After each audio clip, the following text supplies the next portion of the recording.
So what should you be doing when you go to the house? Like maybe that's where I need to start from. What you should be doing when you go to someone's home is you go to the home. Obviously, we don't want to talk about professionalism, be extremely professional.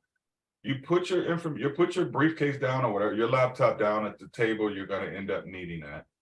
You have the seller walk you through the home.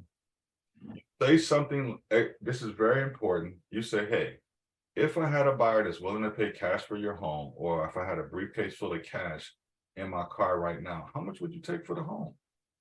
And they'll tell you a number.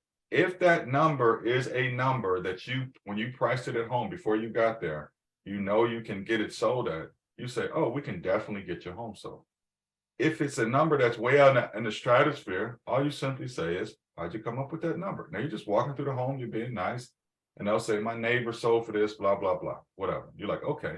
So now you know what you have to do when you get back to the kitchen table, right? When you get back to the kitchen table, you're either going to have to share with them a very detailed plan on you already got the numbers, so the numbers don't lie. You just said that. When they see the numbers, they'll be able to know what's realistic. And so these three options you will present with them at the table. So if you know how much the home is worth, and they tell you the home is, let's say you knew the home was worth 400. And they say, well, I know my home is worth 375,000. You're like, oh, okay.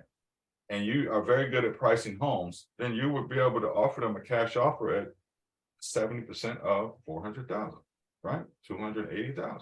You don't know what their situation is. They might have to move, right?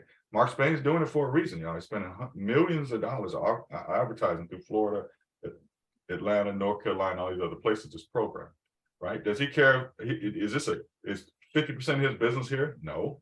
Doing this? No. He's probably closing 5 to 10% of his business on this program because he's putting everybody else on this program, 100% of market price.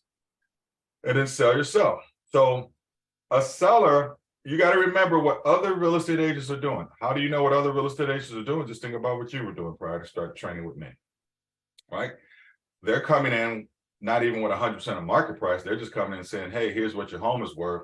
Let's get a realistic selling price. And then they're mad when the seller doesn't want to sell realistically and they fight them on commission and get them down to 4 or 5%. You can go in and say, hey, we'll list it at whatever you want. I don't care what the commission is. And so let's do business. And here's 3 options versus just one. So imagine you going in with more tools in your tool belt off the rip.